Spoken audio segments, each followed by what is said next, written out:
Eh, a ver un poco. Voy a arrancar el desarrollo de la unidad 21, perdón, de Derecho Civil.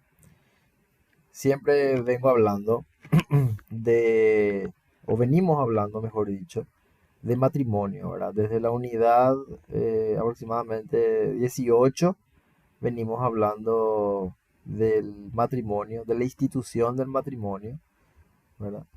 Y fuimos hablando de los requisitos, fuimos hablando de los caracteres, fuimos hablando de un matrimonio ordinario, de un matrimonio extraordinario, ¿verdad?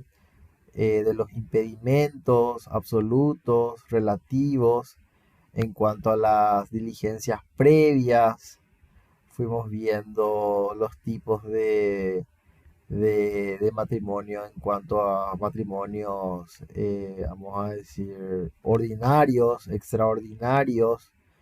Vimos un poco la figura también del concubinato. Y ahora vamos a ver los efectos jurídicos del matrimonio, ¿verdad? Entendiendo que el matrimonio es un acto jurídico, tiene o cumple con todas las prerrogativas de un acto jurídico. Entonces, en cuanto a las personas, el matrimonio tiene efectos jurídicos.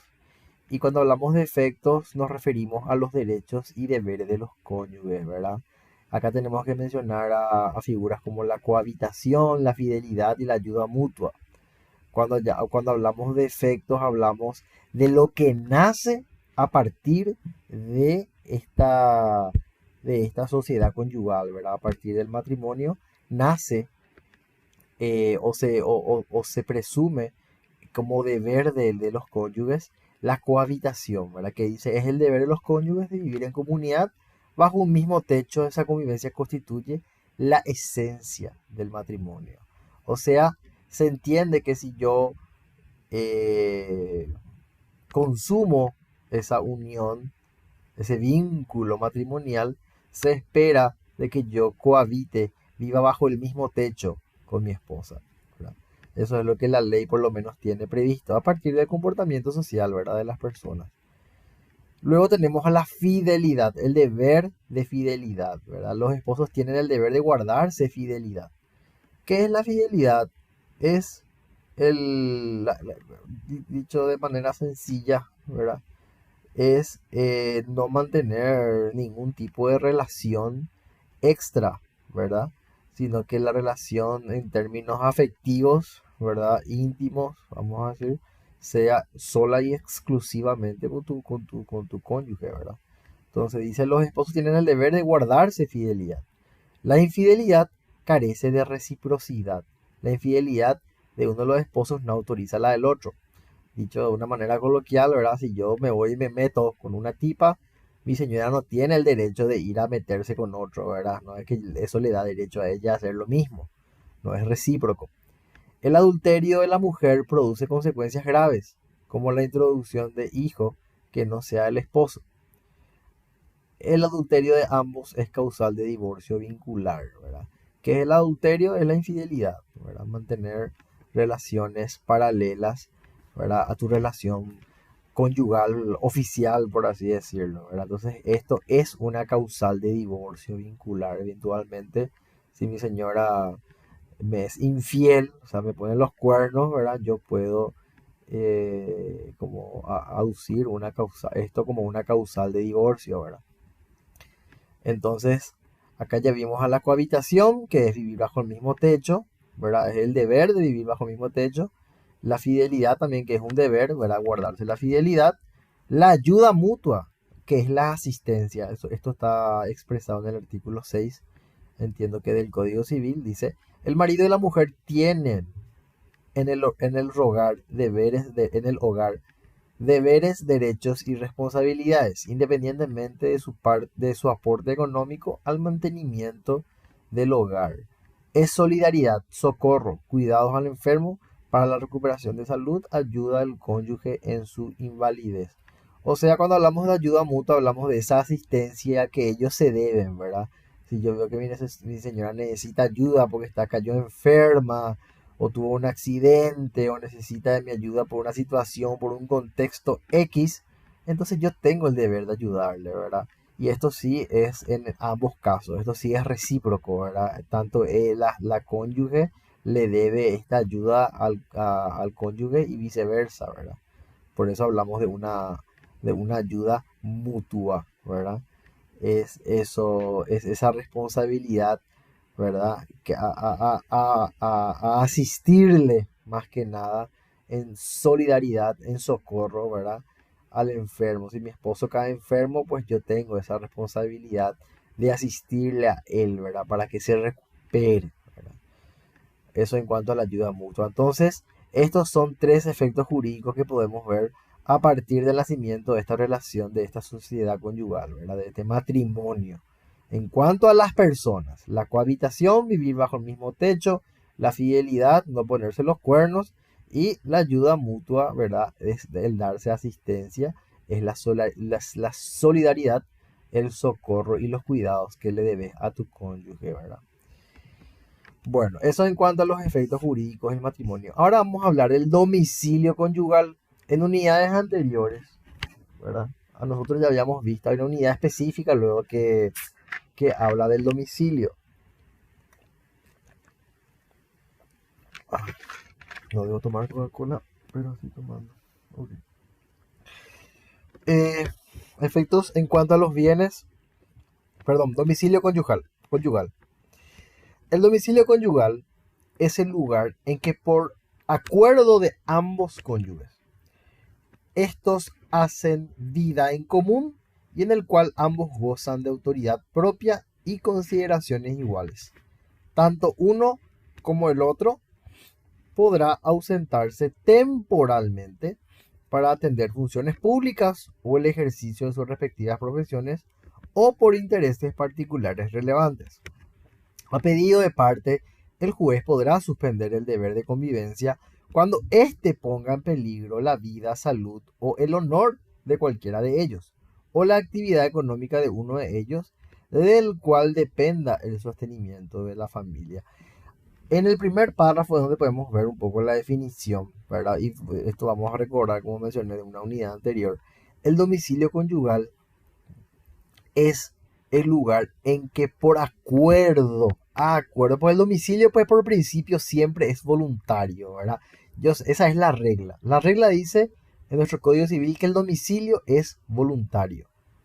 Existe, si bien cuando hablamos de domicilio legal, hay casos que establece, creo que era el artículo 52, 53 más o menos, no me acuerdo el número exacto, ¿verdad? Que establecía para los funcionarios públicos nombrados, para los militares, para, qué sé yo, ¿verdad? Para los que están presos y toda esta gente, establece ciertos domicilios legales, ¿verdad? Esa es la excepción, pero la regla es que el domicilio es, naturalmente, es voluntario. Entonces, es donde yo en común acuerdo decido vivir, decido realizar mi vida en común con mi cónyuge, ¿verdad? Y es el lugar en donde dice gozamos de autoridad propia y consideraciones iguales. Tanto uno como el otro podrá también, dice acá, tenemos también esta facultad de poder ausentarnos temporalmente para atender funciones públicas, ¿verdad? Haciendo el ejemplo, no sé, yo soy empleado del Estado y trabajo en la Cancillería y me toca hacer misiones diplomáticas a X país y esto tiene una duración de un tiempo medio prolongado, ¿verdad? O el ejercicio también de profesiones que podrían demandar, ¿verdad? Si mi trabajo es en otro país por algún motivo, ¿verdad? Bueno, hay mucha. ¿Cuál es la realidad? ¿Cuál es el contexto hoy, verdad? Muchas familias de repente se ven forzadas a dividirse porque el marido se va a trabajar a Argentina o la esposa se va a trabajar a Estados Unidos, etcétera, etcétera, etcétera, ¿verdad? No existe ya esa cohabitación que es lo que miramos arriba. Pero esto puede eventualmente realizarse, ¿verdad? Puede existir esta figura de la ausencia temporal, ¿verdad? Para atender funciones públicas, que es el ejemplo que di, por ejemplo, del funcionario de una embajada, un consulado, un funcionario de cancillería, ¿verdad? El ejercicio también de profesiones, obviamente, ¿verdad? Lo que depende de particulares relevantes, ¿verdad? En este caso, es una de las partes, porque eso dice a pedido de parte, ¿verdad? Una de las partes, el juez puede suspender el deber de convivencia, ¿verdad? Porque hablamos que la cohabitación, ¿verdad? Era, ¿verdad? Entonces el juez puede suspender este deber, ¿verdad? Cuando este ponga en peligro la vida, la salud o el honor de cualquiera de ellos. Se me ocurre lo siguiente, ¿verdad? Cuando hablamos de la salud, que uno de los cónyuges contraiga una enfermedad que podría ocasionar la muerte del otro o algo así, ¿verdad? Entonces, en estos casos especiales, eventualmente el juez puede suspender el deber de convivencia, ¿verdad? Cuando hablamos de que la persona está en peligro de vida, ¿verdad? Su vida, su salud, su honor está en peligro, o la actividad económica de uno de ellos, ¿verdad? También tiene que realizarse fuera de ese domicilio conyugal, porque de su ingreso depende el sostenimiento de la familia, ¿verdad? Si yo o mi señora como mujer es la única que, o su ingreso es el ingreso del cual depende de la familia, y ella se ve forzada a ir a trabajar a Argentina, o es directora de una empresa multinacional y va a trabajar a Chile. Entonces, en estos casos, eventualmente, como consecuencia de la actividad económica, el juez puede suspender el deber de convivencia, ¿verdad? Eso en cuanto al domicilio conyugal. Siempre es el lugar en que por acuerdo de ambos cónyuges, perdón, estos hacen vida en común. Efectos siempre del matrimonio, ¿verdad? Efectos en cuanto a los bienes, regímenes de bienes dentro del matrimonio. Nosotros habíamos visto en la unidad anterior algunas diligencias previas, haciendo nomás un rasconto, ¿verdad? Habíamos visto ciertas diligencias previas que tenían que realizarse antes del matrimonio, ¿verdad? Nosotros nos íbamos a un oficial de registro civil. Él tenía obligación, o tiene, mejor dicho, la obligación, según el artículo, creo que era 52 del Código Civil, no me acuerdo el número del artículo, en donde tenía que hacer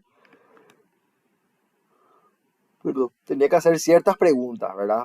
Entender si los sujetos tienen capacidad para poder contraer matrimonio, y también hacía preguntas sobre a los futuros cónyuges sobre, sobre temas patrimoniales, ¿verdad? Puntualmente, entendiendo de cuál o bajo cuál régimen ellos desean contraer matrimonio, ¿verdad? Tenemos tres tipos de regímenes, ¿verdad? Pero eso vamos a ver enseguida. O podemos mencionar, ¿verdad? Está el régimen de comunidades gananciales, ¿verdad? Que es el mancomunado, el régimen mancomunado, ¿verdad?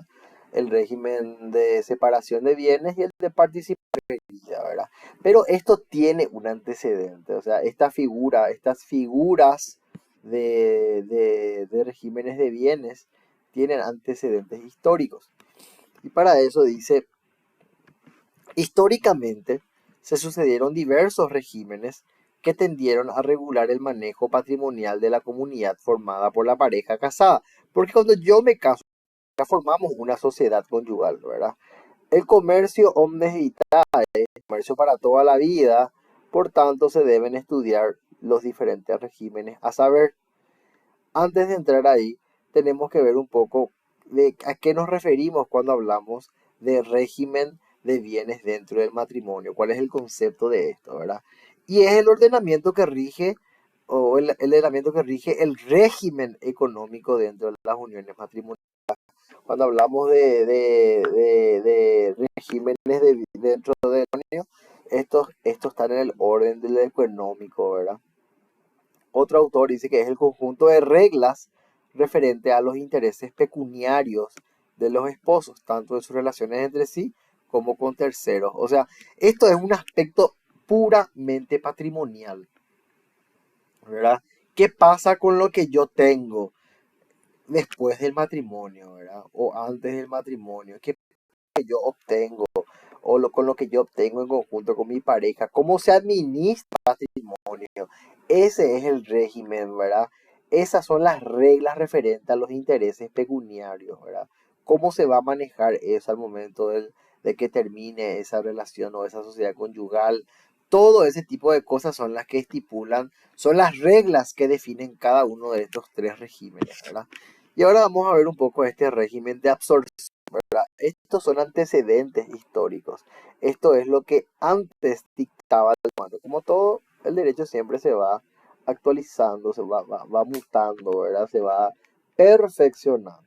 Cuando hablamos del régimen de absorción, dice, en Roma, el matrimonio cunmanu, en el matrimonio cunmanu, poder, ¿verdad? En el cual la mujer rompía su vínculo cognaticio y pasaba a parte de la familia del esposo, ¿verdad? O sea, sufrió una capitis diminutio mínima y también los bienes del esposo eran administrados los bienes de la esposa, perdón, de la cónyuge, eran administrados por el esposo, ¿verdad? Ese era el matrimonio de absorción, ¿verdad? El matrimonio cunmanu, la esposa dejaba la familia agnaticia para formar parte de la del marido, ¿verdad? Pasando todo su patrimonio a manos de este parte de familia. ¿Por qué dice la parte de familia? Porque el marido puede ser, ¿cómo se llama? Ay, se me fue. Aliene iuris. Si el marido es aliene iuris, entonces el pater, el sui iuris, es el que va a administrar eso, ¿verdad? El pater familia, si el marido no era sui iuris. La esposa perdía todos los bienes y cualquier acrescencia que pudiera durante el matrimonio. El marido lo administraba todo. A la vez, la mujer no tenía derecho a percibir parte de este matrimonio como socia, sino como heredera, porque se consideraba que la mujer ocupaba el lugar de hija. Esto es en Roma, es un antecedente histórico nada más. No, eso no pasa hoy.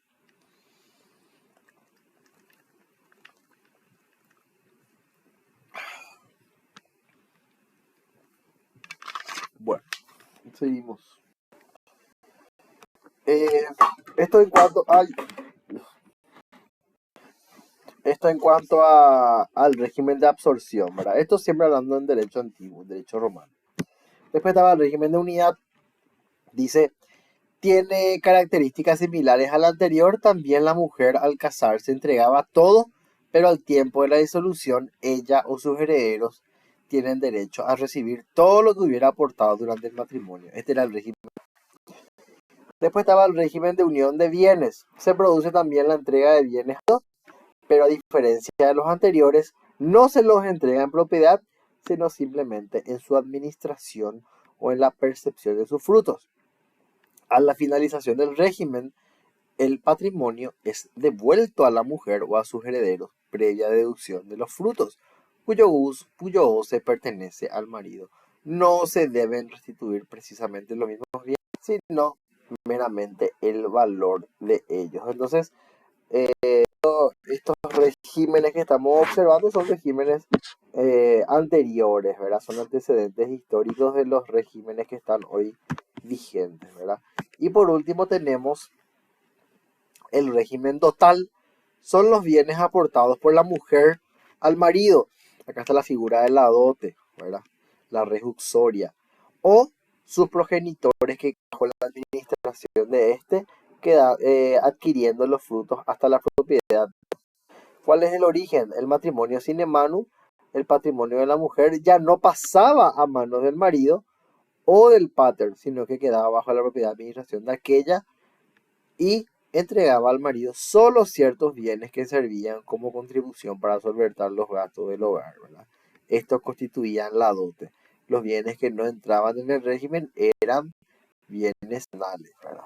O sea, cuando hablamos del régimen dotal, hablamos de ese aporte que hace la mujer en el contexto de un matrimonio, ¿verdad? De la contribución que hacía la mujer para poder solventar los gastos, ¿verdad? Ese era el dote. Como medida para evitar los abusos por parte de los maridos inescrupulosos. ¿Por qué pasa esto? Porque la dote pues tiene que darle a la mujer, que solo querían enriquecerse con la dote, instituciones de la restitución de la dote, ¿verdad? ¿Por qué? ¿Por qué decimos que el marido enriquecía con esto? Porque, claro, la mujer tenía la obligación de dar la dote, de constituir dote. Entonces el marido sin hacer nada recibía, ¿verdad? Y había casos de abuso de esto con los que los maridos se enriquecían, ¿verdad? La Actio Rei Uxoriae o la Cautio Rei Uxoriae, la ley Julia Adulteri, establecía que el marido no podía enajenar sin la autorización de la mujer. Justiniano dispuso que ni con la autorización de la mujer el marido podía enajenar. Entonces son protecciones que se realizan como consecuencia siempre de la actividad fraudulenta del ser humano, ¿verdad? Protecciones a esta figura de la dote para que no se cometan abusos o algún tipo de arbitrariedad, ¿verdad? Después tenemos, bueno, eso en cuanto a antecedentes históricos. En esta última parte nos estamos refiriendo a los efectos del matrimonio en cuanto a los bienes, ¿verdad? ¿Qué pasa con ese patrimonio una vez que yo me caso con alguien? Pero esto estamos viendo en un contexto de antecedente histórico, que es lo que pasaba antes en realidad, ¿verdad? Por eso es que nos referimos al régimen de absorción, perdón, nos referimos al régimen de unidad, al régimen de unión, al régimen total. Son formas, son reglas de administración distintas cada una entre ellas que se llevaban a cabo en el derecho romano antiguo. Ahora sí vamos a entrar un poco en los sistemas doctrinarios modernos, ¿verdad? Que es lo que nosotros, o a lo que nosotros en realidad nos compete, ¿verdad? Que esto es lo que hoy nuestra ley prevé, nuestro marco positivo de estos regímenes, ¿verdad? Que están vigentes a la fecha. Primero vamos a hablar del régimen de comunidad de bienes, ¿verdad? ¿Cuál es el origen? Propiedad en mancomún del derecho germánico. Esto viene de la ley germánica, ¿verdad? Ese derecho de propiedad común que yo tengo con mi señora. La existencia de una masa de bienes que pertenece a ambos cónyuges y al tiempo de la disolución debe repartirse entre ellos o con los del cónyuge fallecido. Esta repartición no establece proporción equitativa, sino que existe la masa de bienes a ser distribuida. La característica, la participación de la referida masa común, ¿verdad? Entonces, cuando hablamos de un régimen de comunidad de bienes, hablamos de una universalidad de bienes, ¿verdad? Que tiene que partirse, perdón, que tiene que repartirse entre los cónyuges, ¿verdad? Una vez finalizado, naturalmente, este vínculo matrimonial, ¿verdad? O con los herederos del cónyuge. Si mi señora falleció, entonces sus herederos son los que van a tomar su parte en este caso, ¿verdad? No hay una proporción equitativa, ¿verdad? Hay una masa, lo que dice la ley es que hay una masa de bienes a ser distribuida. ¿Cuál es la característica? La participación de la referida masa común. Esa es la característica de este sistema de régimen de comunidad de bienes. Generalmente, ¿qué decía la ley? ¿Verdad? Y esto trayendo un poco la unidad anterior, ¿verdad? Cuando hablamos de las diligencias previas al matrimonio. Si, si el oficial del registro no preguntaba bajo qué régimen se querían contraer o había silencio por parte de los contrayentes, entonces presumía de que el régimen que va a regir, perdón por la redundancia, esa relación es el régimen de comunidad de bienes, ¿verdad? Eso como un dato importante. Luego tenemos el segundo régimen, que es el de separación de bienes. Es todo lo contrario. Cuando hablamos de comunidad de bienes, hablamos de una masa de bienes que pertenece a ambos cónyuges. Ese es el régimen de comunidad de bienes. Cuando hablamos de régimen de separación de bienes, es todo lo contrario, ¿verdad? Esto tiene su nacimiento, tiene su génesis en el matrimonio sine manu, o sea, sin manus, ¿verdad? Cada cónyuge es dueño solamente de los bienes que tenían al comenzar el régimen, sino que también a los que adquieran después de no existiendo bienes comunes. En cuanto a la responsabilidad de deudas, corresponde exclusivamente al titular de la cuestión, ¿verdad?